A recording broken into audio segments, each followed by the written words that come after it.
Hoy nos convertimos en auténticos makers. Vamos a personalizar camisetas.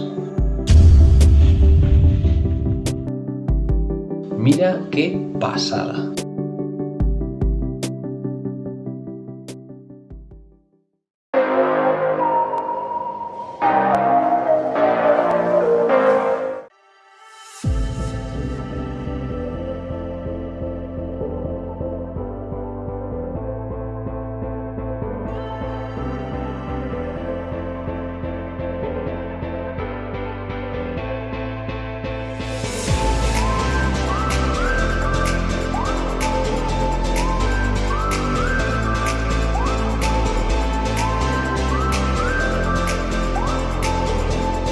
Puedes usar filamento flexible o PLA. Los dos te sirven.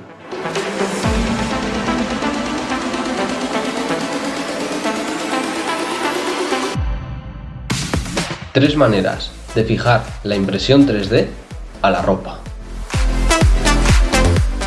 Antes de nada, si tienes filamento flexible, puedes añadir un poquito para que el resultado quede más divertido.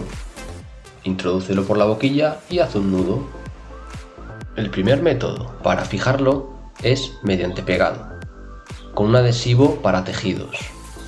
No olvides poner un cartón dentro de la camiseta para no pegar las dos capas de tela. El segundo método es mediante velcro. Puedes usar velcro para coser o para pegar.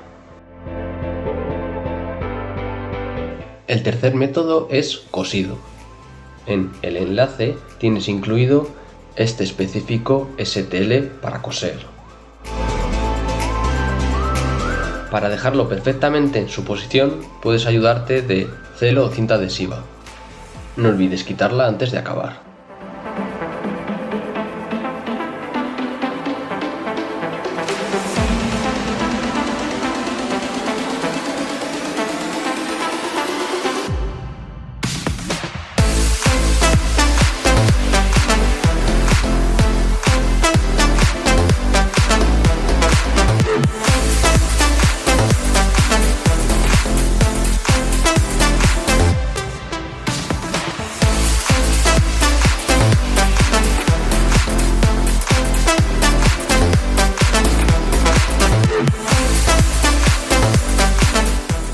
Bueno, pues este es el resultado final. El STL puedes descargarle en la descripción del vídeo y poner en cualquier camiseta que tengas, pero como nos habéis preguntado tanto por las camisetas ya serigrafiadas, os vamos a dejar un enlace para que podáis obtenerlas vosotros también. También te digo que hay más diseños. Pincha en el enlace de la descripción del vídeo y descúbrelos. Nos vemos en el siguiente vídeo.